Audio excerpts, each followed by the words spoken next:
Okay, let's dive into this.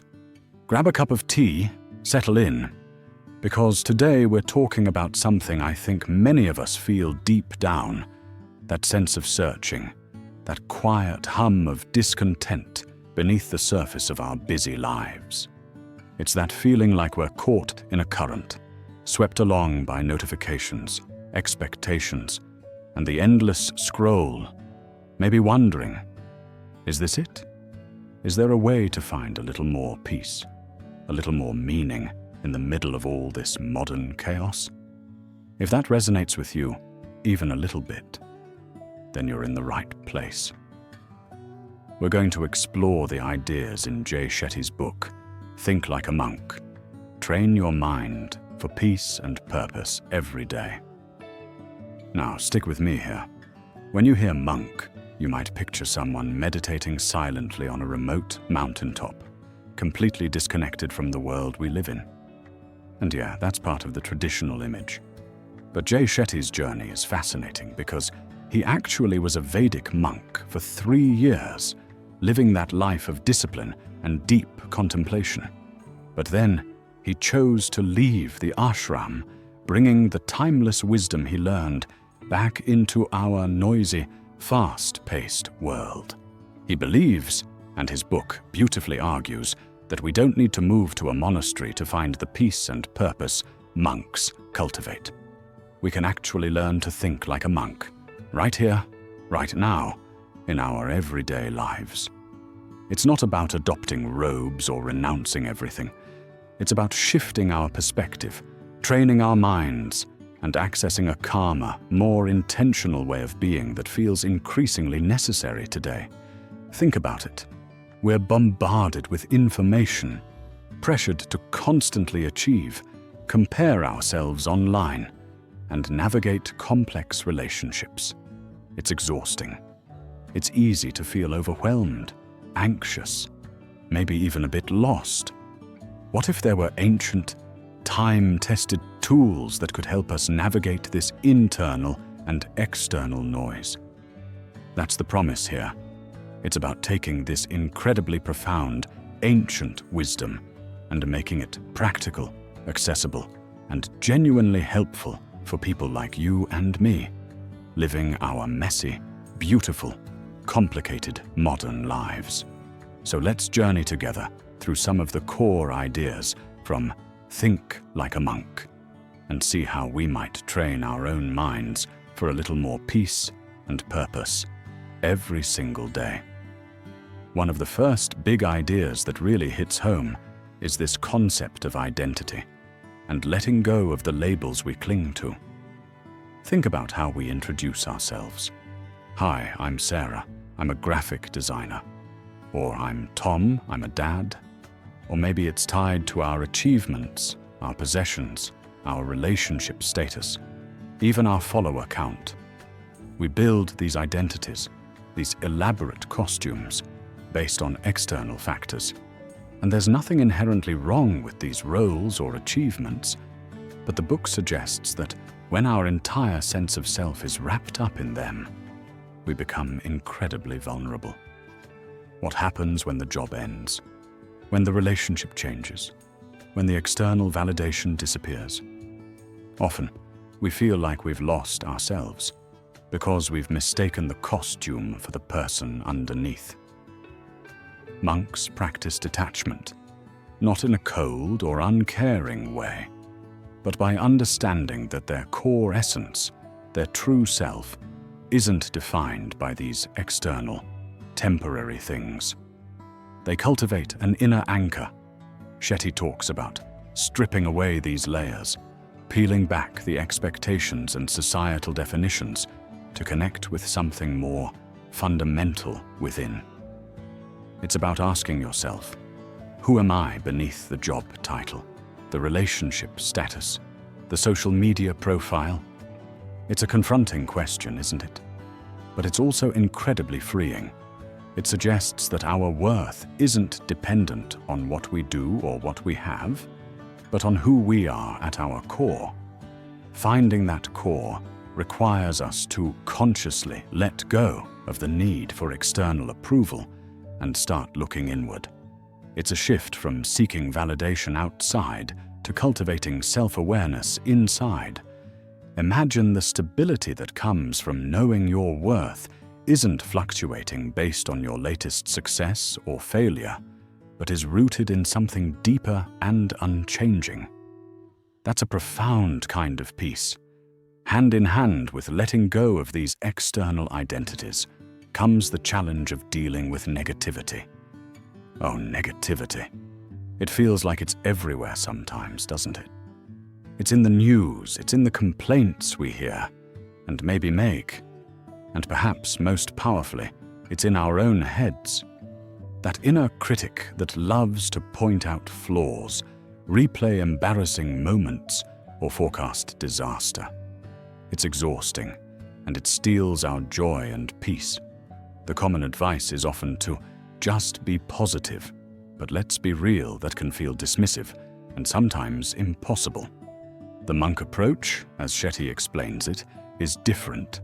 It's not about forcefully suppressing negative thoughts or pretending they don't exist. It's about developing awareness. Imagine your mind is like the sky, and your thoughts and emotions, both positive and negative, are like clouds passing through. The sky itself isn't affected by the clouds. It remains vast, open and clear, regardless of whether the clouds are dark and stormy or light and fluffy. Monks train themselves to become the observer, the sky, rather than getting swept away by every single cloud.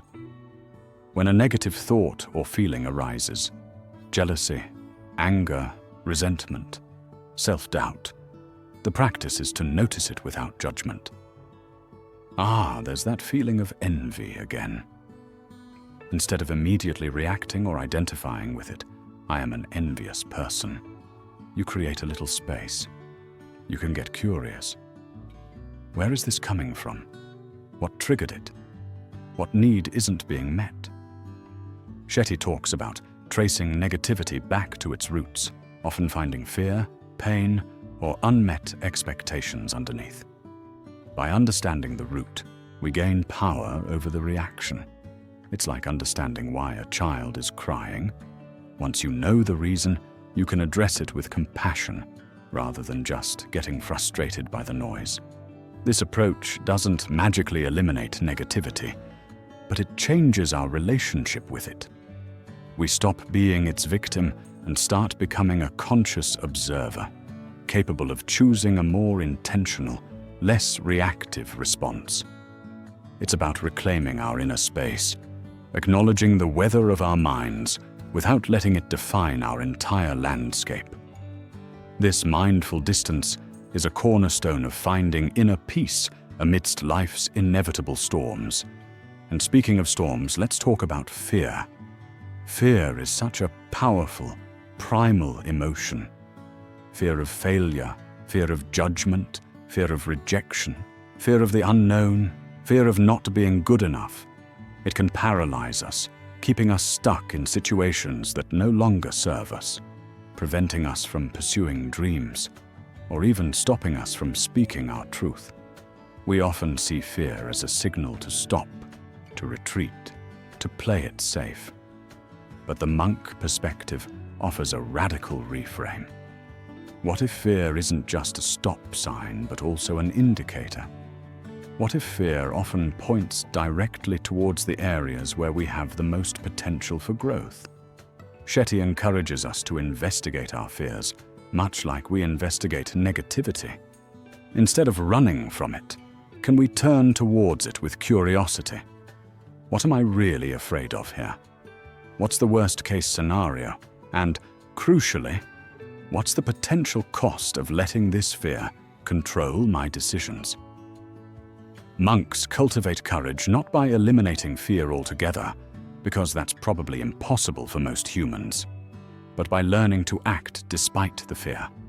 They understand that courage isn't the absence of fear, but the willingness to move forward, even when fear is present. This often involves detachment again, detaching from the outcome. When we tie our self-worth entirely to succeeding or avoiding failure, fear has immense power. But if we can shift our focus to the effort, the learning, the process itself, then failure becomes less terrifying. It becomes feedback, information, a stepping stone rather than an end point. Shetty emphasizes that the antidote to fear is often preparation and purpose. When we are clear on why we are doing something, our purpose, and we prepare ourselves as best we can, fear's grip loosens. It might still be there, whispering doubts, but it no longer dictates our actions. We learn to harness its energy, transforming it from a paralyzing force into a catalyst for conscious action and growth. Moving through fear, consciously and intentionally, is a powerful way to expand our lives and uncover strengths we never knew we had. So we've talked about letting go, of limiting identities, clinging negativity, and paralyzing fear.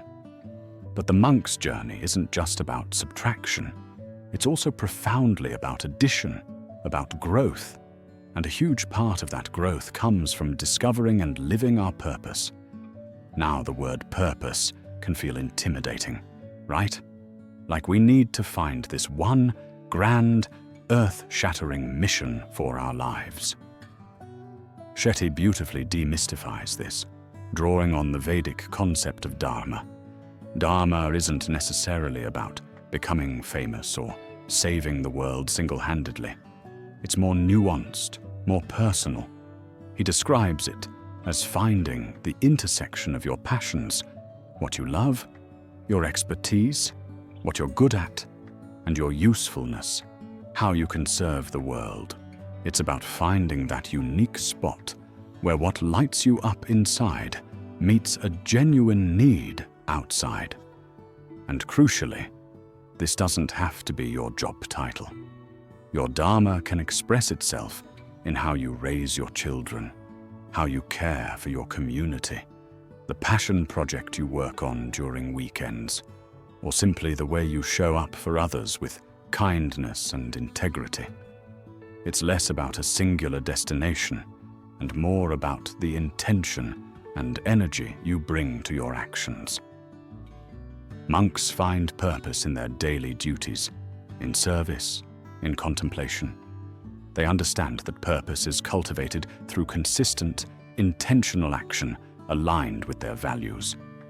Shetty guides us to explore our own potential dharma by asking questions like, what did I love doing as a child before the world told me what I should be doing? What skills do I have, both big and small? How could these skills and passions be used to help or bring value to others, even in small ways? It's an exploratory process, not a lightning bolt moment for most of us. The key is to start where you are, with genuine curiosity about yourself and the world. Living with purpose, even if it's simply the purpose of being more present or more compassionate today, infuses life with meaning. It transforms mundane tasks into opportunities for practice and turns challenges into chances to live our values. Finding and living your dharma, in whatever form it takes, is presented as a vital pathway to deep fulfillment and enduring peace. Now, finding purpose is one thing, but consistently living it, especially amidst distractions, requires structure. This is where the power of routine comes in. Sometimes, routine gets a bad rap. It sounds boring, rigid, uninspired. But in the monk tradition, and as Shetty explains it, routine is the bedrock of freedom. Think about it. When basic decisions about when to wake up, what to focus on first, or how to structure your day are automated through routine, it frees up tremendous mental energy. Instead of constantly deciding and battling willpower, you create channels for your energy to flow purposefully. Monks have highly structured days, specific times for meditation, meals, work, study, and rest. This isn't to be robotic, but to create a container for presence and intention. Shetty translates this principle for our lives. It doesn't mean we need a rigid, minute-by-minute schedule like an ashram. It means intentionally designing pockets of routine that support our well-being and goals. Maybe it's a consistent morning routine, waking up a little earlier for quiet reflection, meditation, or journaling before the chaos of the day begins. Maybe it's an evening routine to wind down, disconnecting from screens and preparing for restful sleep. It could be scheduling specific time for deep work, exercise, or connecting with loved ones. The power lies in the consistency. These routines become anchors in our day, grounding us and ensuring that our values, like peace, health, or connection, get dedicated time and attention rather than being squeezed out by urgent but less important demands. Shetty emphasizes starting small. Don't try to overhaul your entire life overnight. Pick one small, manageable routine, maybe 5 minutes of mindfulness in the morning, or putting your phone away an hour before bed. Practice it consistently. Notice the effect. These small, intentional structures build momentum and create the space needed for deeper work, for presence, and for the peace that comes from living in alignment with our intentions, rather than being constantly pulled off course by whims and distractions. Routine, framed this way, becomes less of a cage and more of a trellis, supporting our growth towards the light. Central to all of this, letting go, finding purpose, maintaining routines, is the practice of training the mind itself. Shetty frequently talks about the monkey mind, a Buddhist concept describing the restless, unsettled, and often unruly nature of our thoughts. Our minds tend to jump from branch to branch, worrying about the future, ruminating on the past, getting distracted by random thoughts, rarely staying present in the here and now. Monks dedicate enormous effort to understanding and training this monkey mind, not to eliminate thoughts entirely, but to cultivate focus, awareness, and ultimately, control over where their attention goes. The primary tool for this training is, unsurprisingly, meditation. But Shetty breaks down meditation in a way that feels less intimidating and more accessible than just sitting silently for hours. He explains different types, from simple breath awareness, just noticing the inhale and exhale, to visualization and mantra meditation. The goal isn't necessarily to achieve a perfectly blank mind. That's a common misconception that discourages many people. Instead, the practice is about noticing when the mind wanders, which it inevitably will, and gently, without judgment, bringing it back to the point of focus, like the breath. Each time you do this, it's like doing a rep at the mental gym, strengthening the muscle of attention and awareness. Beyond formal meditation, Shetty emphasizes mindfulness, bringing that same quality of focused awareness to everyday activities. Brushing your teeth, washing dishes, walking, eating, these can all become opportunities for mindfulness practice. Instead of doing them on autopilot while your mind races elsewhere, you intentionally focus on the sensory experience, the feel of the toothbrush, the warmth of the water, the movement of your body, the taste of your food. This practice anchors us in the present moment, the only place where life is actually happening. Training the mind through meditation and mindfulness isn't about escaping life. It's about learning to be fully present for life, with all its ups and downs. It allows us to respond more thoughtfully, instead of reacting automatically, to savor pleasant moments more fully, and to navigate difficult ones with greater equanimity. It's the foundation upon which the peace and purpose we seek can be built. As we cultivate this inner landscape of peace and purpose through letting go and growing, the monk's path naturally leads outward towards connection and contribution. This brings us to the crucial area of relationships. In our often transactional world, relationships can sometimes feel like exchanges. What can you do for me? How does this person benefit me?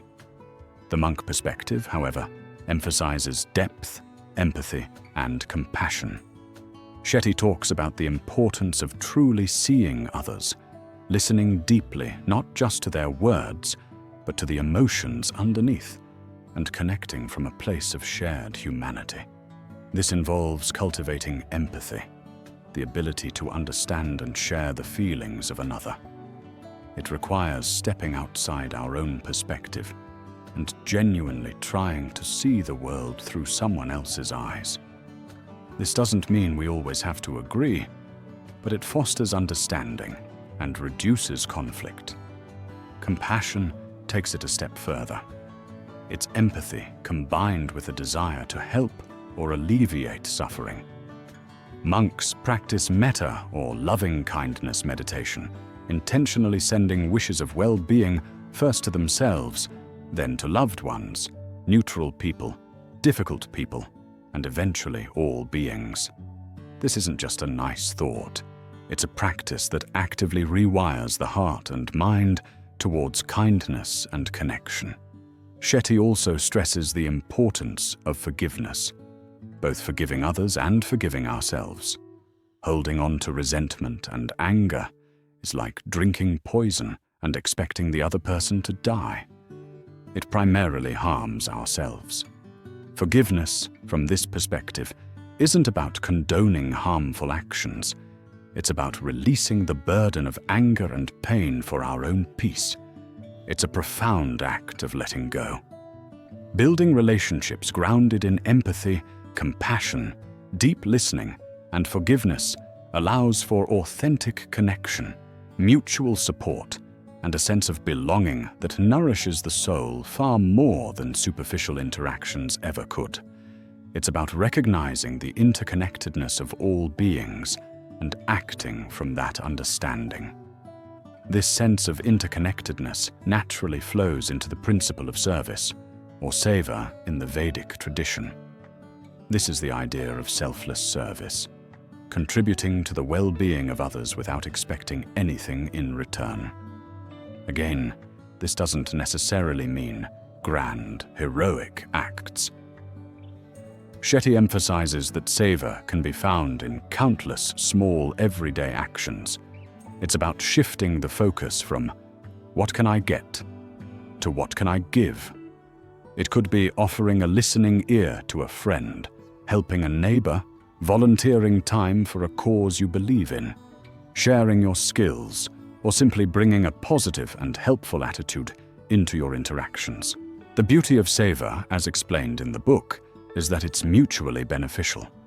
While the primary intention is to help others, the act of service itself brings immense benefits to the giver. It connects us to others, fosters empathy, provides a sense of purpose, and often takes us outside of our own worries and anxieties. When we are engaged in helping someone else, our own problems tend to shrink in perspective. Monks view service not as a chore, but as a privilege and an integral part of their spiritual practice. It reinforces the understanding that we are all part of a larger whole, and that contributing positively to that whole enriches our own lives immeasurably. Shetty encourages us to find ways, however small, to incorporate service into our lives. Ask yourself, how can I use my time, energy, or resources to make a positive difference today? It might be as simple as offering a genuine compliment, holding a door open with a smile, or donating to a meaningful cause. The key is the intention, acting from a place of generosity and care. Cultivating a spirit of service shifts our focus from self-centeredness towards contribution, creating ripples of positivity both outward into the world and inward into our own hearts, reinforcing that sense of purpose and connection that is so fundamental to a meaningful life. Finally, underpinning all these practices, letting go, growing, giving, is the profound power of gratitude. It seems so simple, almost cliché sometimes, but the practice of gratitude is presented as one of the most transformative tools available to us. In a world that often conditions us to focus on what's lacking, what we don't have, what's wrong, gratitude intentionally shifts our focus to what we do have, what is good, what we can appreciate. Monks cultivate gratitude as a daily discipline, recognizing that even in difficult circumstances, there are always things to be thankful for. The breath, the sun, a kind word, a moment of peace. Shetty explains that gratitude isn't just a fleeting feeling, it's a practice that can be actively cultivated. He suggests simple techniques like keeping a gratitude journal, writing down 3 things you're grateful for each day, taking gratitude walks, where you intentionally look for things to appreciate in your surroundings, or simply pausing before meals to acknowledge the food and the hands that brought it to you. These practices might seem small, but they have a powerful cumulative effect. They literally begin to rewire our brains, training us to scan the world for positives rather than defaulting to negatives. This shift in perspective doesn't mean ignoring challenges or pretending difficulties don't exist. It means balancing the scales. It means acknowledging the good alongside the bad, which fosters resilience and emotional equilibrium. Gratitude opens our hearts, connects us to the present moment, and dissolves feelings of lack and comparison. It reminds us of the abundance already present in our lives, however simple. It fosters contentment, which is the bedrock of true peace. When we approach life with a grateful heart, our entire experience begins to shift. We find more joy in simple pleasures, we appreciate our relationships more deeply, and we navigate challenges with a greater sense of perspective and inner resourcefulness. Gratitude is presented not just as a polite sentiment, but as a powerful, peace-inducing way of life. So here we are. We've journeyed through this idea of thinking like a monk, not by retreating from the world, but by bringing ancient wisdom into the heart of our modern lives. We've explored letting go of the identities, negativity, and fears that hold us back. We've looked at growing through finding purpose, embracing routine, and training our often wild minds.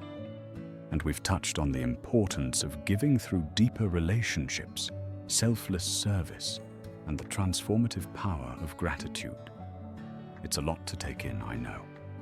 And maybe it feels a little overwhelming, like another set of things you should be doing. But please, hear this. The invitation here isn't about perfection. It's not about becoming some perfectly serene, emotionless being overnight. Jay Shetty himself emphasizes that this is a practice, a journey, not a destination. Thinking like a monk is about integrating these principles imperfectly, step by step, into the messy reality of our lives.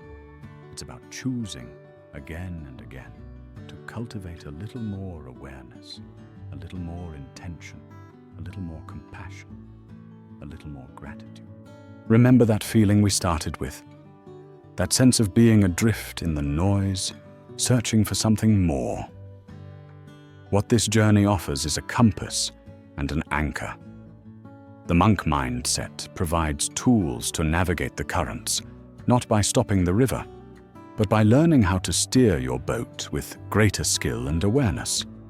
It offers practices to anchor yourself in something deeper than the fleeting highs and lows of daily life. An inner sense of peace and purpose that isn't dependent on external circumstances. Maybe just one idea resonated with you today. Maybe it was the idea of observing your negative thoughts like clouds, or finding purpose in a small act of service, or starting a simple 5-minute gratitude practice. That's perfect. Start there. Be kind to yourself. This isn't another race to win. It's an invitation to come home to yourself, to find stillness within the storm, and to craft a life that feels not just busy, but truly meaningful. The potential for peace and purpose isn't locked away in some distant monastery. It's right here, within your own mind, waiting to be cultivated. Perhaps reading Think Like a Monk could be your next step. Or maybe just taking a quiet breath right now is enough. Whatever you choose, know that the capacity for a calmer mind and a more purposeful heart is already within you. Thank you for sharing this time and this exploration with me. Go gently.